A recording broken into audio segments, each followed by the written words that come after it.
My name's Kate Radnich, and I'm 17 years old. And when I was 14, I was diagnosed with alveolar rhabdomyosarcoma, which is a form of soft tissue muscle cancer. One random day in January, I woke up and on the side of my hand, like right here, there was just like a little bump that I had never noticed before.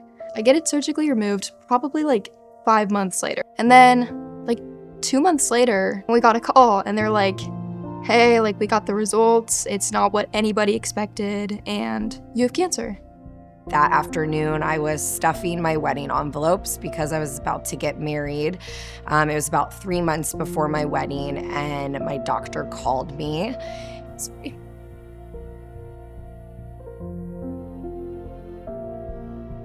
So I answered the phone, and my doctor let me know that I had Hodgkin's lymphoma, and she wasn't sure exactly what stage I was yet, and I would need to come in for some more testing, and my world just stopped.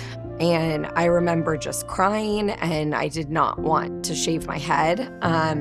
I never realized until I started losing my own hair how important your hair is, how much of your identity is wrapped up in your hair. And I had long blonde hair, and I had how I was gonna wear my hair at my wedding, and I didn't wanna look sick walking down the aisle. I wanted to feel myself, and I wanted everybody to be focused on the wedding and not that I was sick. And so we were just beside ourselves.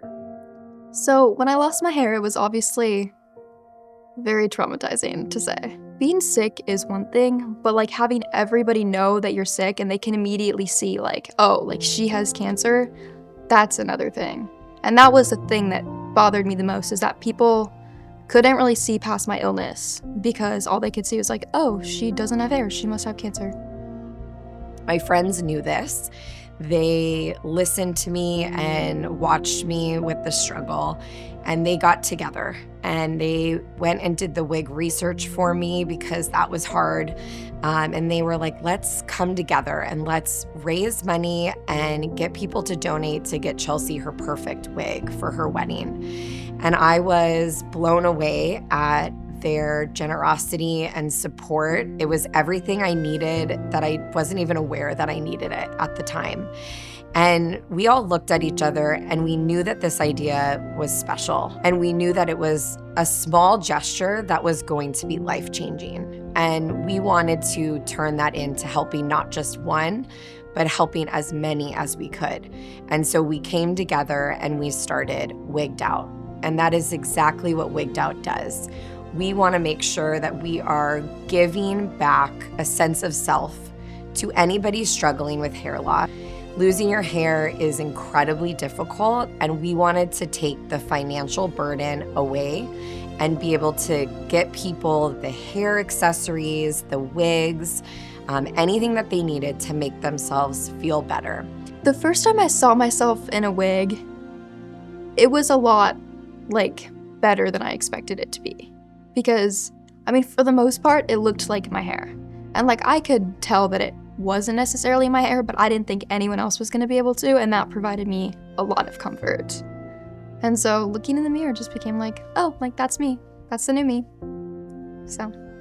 I'm Jumi Ikusheru, and I'm the owner of Classy Sisters Wig Boutique. Partnering with Wigged Out has been I would say, a tremendous blessing. The fact that we're able to connect them with Wigged Out, where they otherwise might not have been able to get the resources to get a wig or a top or even a hat and a scarf or whatever. I think that just is very, very impactful for us as a wig shop, even for all of our employees also.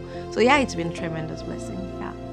I am proud to know that we have started such an amazing organization. And sitting here today, we have helped almost 3,000 women, children, and men be able to get a wig or a hairpiece to bring a sense of self back to them.